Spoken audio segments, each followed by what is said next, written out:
We all know times are not great for the Clippers right now. Times are not at their best. Times are not at their peak. And the time when you look at how good this team can be rather than how good they are or where they are currently, it makes you wonder, it makes you shake your head and wonder, can they really actually accomplish their ultimate goal, which is winning a championship? Looking at this team, the way they're put together, they're definitely capable of winning a championship. But injuries have just been plaguing this team. Injuries have just been nagging this team. And, ever since this team has been put together, there's always been something to hold this team back, as I said in previous videos. But, there's been speculations on many trades, many accusations, or many possible acquisitions that they can get, and they didn't pull the trigger on any. And, the truth is the Clippers have to find a way to win with what they have and be successful, or find a way to pull off some type of trade if you feel like your team is not good enough to get to that next level, or if you feel like injuries and things like that are holding you back. At least you might have more help if you make a trade or get somebody in there substantial that you feel that can help the team win. Now, they went out and got Eric Bledsoe, and I thought that was an iffy pick, especially based upon who they gave up to get him. And I definitely still think it's a crazy type, trade anyway. Still, in my mind, I still think the same thing. Even though Eric Bledsoe does have nights where he does play good, he shows flashes of, being a really, really solid player, really good player. But he's had flashes of that before in his career before, even with the Clippers and even with the Bucks and other teams he's played for. But, when you think about Eric Bledsoe, throughout his career, he's always been an average Joe. He's always been an average player. He's never been a high quality type player in regards to helping you win, being on the court. He's had his share of injuries as well. But, that's my whole point about the Clippers. Sometimes it comes down to what decisions you make and what's best for the team. And I understand the Clippers don't have much, probably much cap space or any trades or any picks to give, because they did all that when they acquired Paul George and, everything like that when they started the operation with Kawhi Leonard. But at the same time, they have to try to, make some type of moves if that's what they're intention on doing. And they can't have all these options out there and don't pull the trigger on any of them, because some of them do sound very, very intriguing.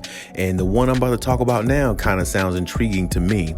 Now, the Clippers, there's been reports out there on this possible trade, but it hasn't been many. And that's why I feel like the Clippers should definitely look into this one more. And the trade I'm talking about is, or the potential trade I'm talking about, they should look into possibly is maybe for Eric Gordon. And, when I think about Eric Gordon, I do think about a solid player. I think about a player who can put up points.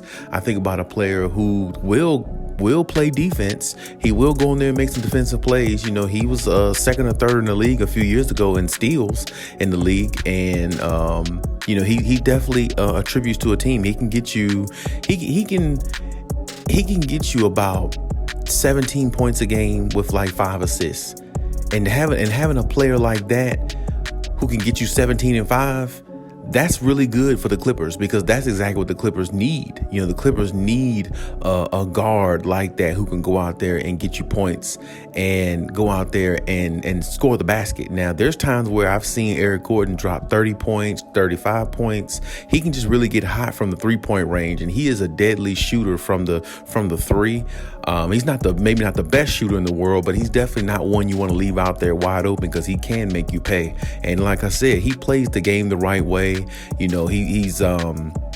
He's definitely a good shooter, and he's definitely somebody who can stretch the floor for the Clippers if they acquired him. And I'm not saying that he's going to make a difference in regards to them winning a championship or anything like that. He's not a game changer to that degree, but he's a very, very solid point guard, shooting guard.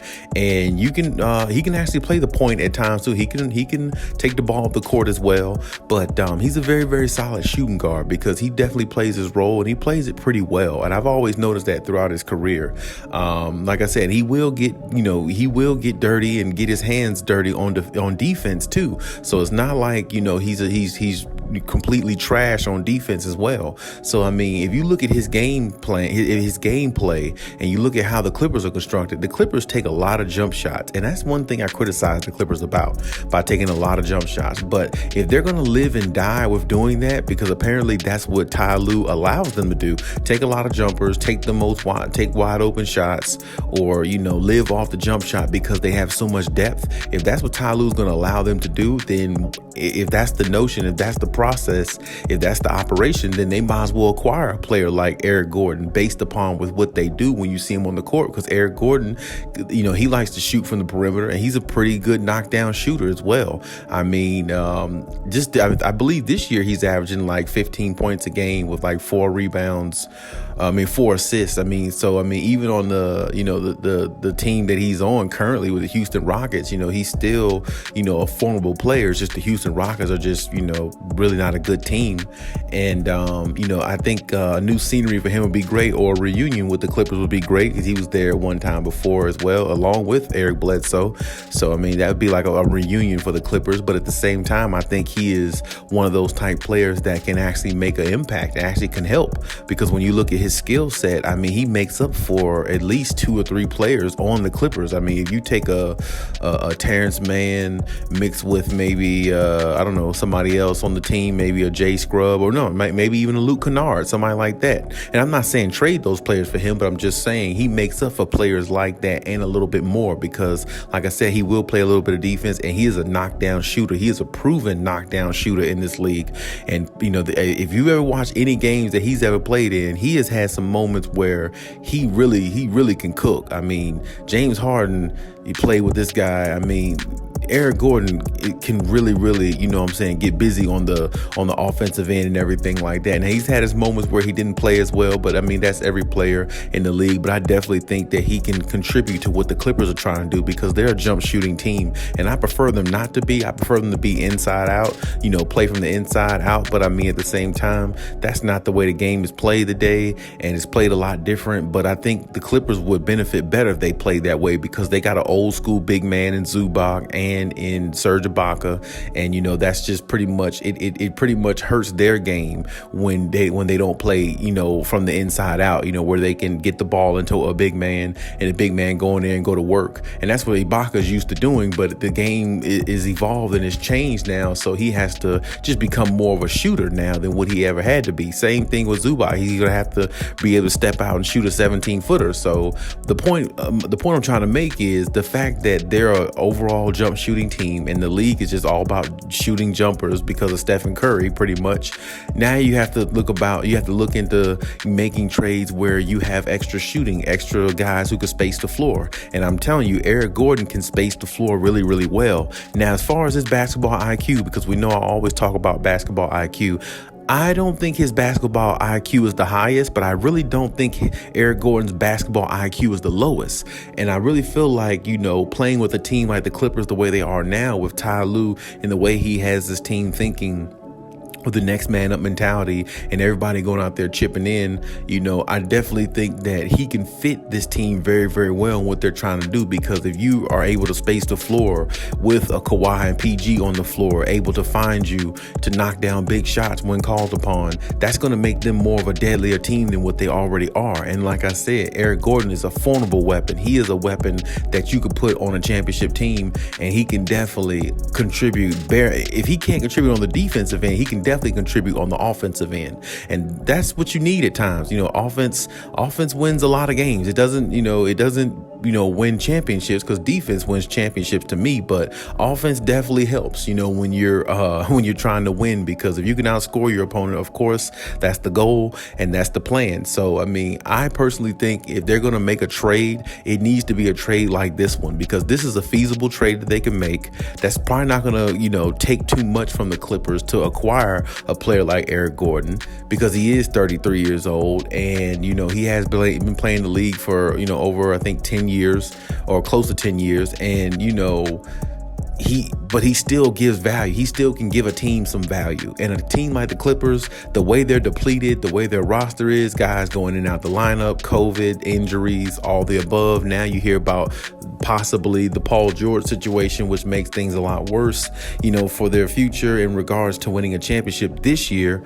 The possibility of a trade like Eric Gordon wouldn't sound so bad because, like I said, if Kawhi does happen to try to give it a try and come back, he does need some type of help if Paul George is not going to be able to go. And I don't know if Eric Gordon is the end all be all, but I mean, hell, if Kawhi is going to come back, I mean, he definitely needs some type of help there who can contribute, to what he's trying to do, because I understand a lot of fans want him to just turn into where he was on Toronto and just come back and carry the team. But people don't understand how hard that really is, how hard it was what he done. That's why you don't see players do that every single year, because it's just very, very hard to do. Every player can't put a team on their back with minimal talent and go out there and win. Hell, LeBron didn't do that. LeBron went to Miami with D Wade and Chris Bosh, and then he went back to Cleveland and he had Kyrie Irving and Kevin Love. You see what I'm saying? LeBron didn't even do that. Sit there and take a team, put on his back and carry him all the way to the finals and win the championship.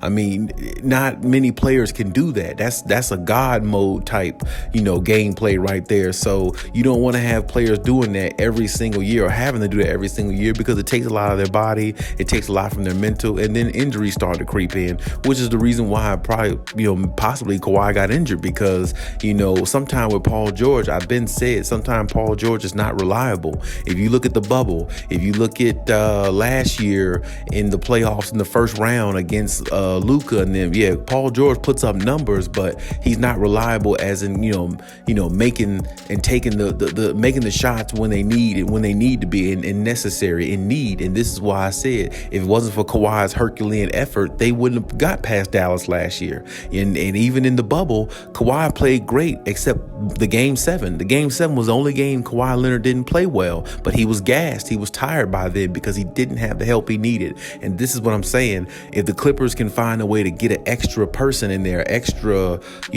true third scorer in there, like Eric Gordon can be, I think that can help them in a lot of ways going forward. I mean, because like I said, every team now has some form or some type of a big three.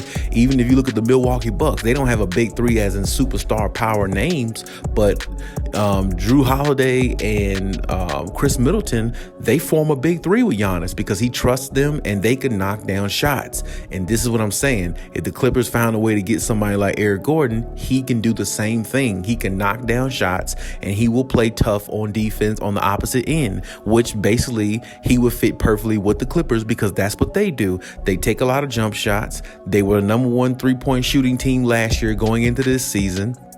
And on top of that, they do got some good defensive players. They really do. Their defense is actually pretty good this year. So, I mean, shooting and defense pretty much is their MO. That's what they want to run by. So, I mean, hell, getting a player like him can't hurt. And if you have to get him, maybe trade Eric Bledsoe or something like that. Give him away. Put him in the trade clause, you know what I'm saying, to get trade Eric Bledsoe for Eric Gordon and maybe one other player off the bench for the Clippers, and that'll be all the Clippers need to do, because I think Eric Gordon would fit a lot better than Eric Bledsoe would, because I just feel like Eric Bledsoe is really not a fit for the Clippers, and I just don't feel like he can help them win. I don't feel like his game is good enough to help them win. I mean, he has moments. I've seen Eric Gordon go out there consistently night after night, give a team, give the Houston Rockets 16, 17 points a game, shooting over 45%. I think this year he's shooting close to 50% from the field, and still give you 4 or 5 assists a game. And that's the type of production you need. You need consistency to win in this league. And I just don't think Eric Bledsoe is consistent, but I do think Eric Gordon is and has been throughout his career, which is the reason why I think he's had a better career than Eric Bledsoe up until this point, because he's been more consistent consistent. He's more the reliable type player that you need on a team that can provide you offense and give you a little bit of defense on the opposite end of the floor. And that's what the Clippers need. They need a guy who's consistent, because honestly, their number one guy in Kawhi Leonard is the most consistent player probably in the NBA when he's on the floor. So having guys who are consistent in what they're doing definitely makes his job a little bit easier, and definitely will make the Clippers' jobs easier in regards to playing against other teams, knowing what they have on the floor at all times and what their players are going to bring every single night they step on the floor. It just makes it so much better for a team's chemistry, psyche, and their opportunity to go forward in the season and possibly win. And also, like I said, right now the Clippers are in that 7th to 9th seed in the West. So having somebody like Eric Gordon who might can go out there and put up some extra points, he might could put you over the top and help you get help sustain or stay afloat until one of the big guns come back, because he has the firepower and he has the offense to go out there and put up big points. He can do that. I mean, just the other night, I believe I saw him put up 31 points, I believe. So, I mean, it's like he has that capability, and he's the type of player, if you give him the green light, he can go out there and really score. So, I mean, like I said, the Clippers need all the extra firepower they can get, and they definitely need to look into a player like Eric Gordon, or maybe even somebody comparable to him, maybe even a Goran Dragic or somebody like that. But I definitely think they need to be looking, and they need to start making some decisions on what they're trying to do, because the season is waning, it's coming down. And like I said, if you're hovering around that between 7 and 9 seed, that's not where you want to be, because it's only like one game difference. And it's almost as if if the Clippers lose a game, they're in the 9th seed. If they win a game, they're in the 7th seed. And that's just too much back and forth. You want a little bit more stability than that. So if it takes them to get a trade to get a little bit more stability and get a little bit more, credibility when it comes to, what they're trying to do and everything, they need to go ahead and try to make that trade. Because like I said, right now, what's a better time than now? You don't have Kawhi, he hasn't stepped foot on the court. PG might be gone for a while. And you're looking at a bunch of role players who are out there playing, but they look lost without their superstars. But hell, there were times this season when Paul George was there, they looked lost. You see what I'm saying? And it's like, well, hell, there was times in the playoffs last year they looked lost, honestly, until they really kind of got it together somewhat. But that's my point. You got to have guys there who know what they're doing, and guys there who's going to elevate the gameplay. And as the games get harder, you got to have guys there who can elevate their game with it. And I think Eric Gordon is a good small piece. I'm not saying he's a championship piece, but I definitely think he's a really, really good small piece to the operation they have. And I definitely think he can help them in a lot of ways if they find a way to make a trade for him or a player like him. But hey, that's my take on the situation. You leave any comments in the comment section. Let me know what you think, as always. And hey, Cali out.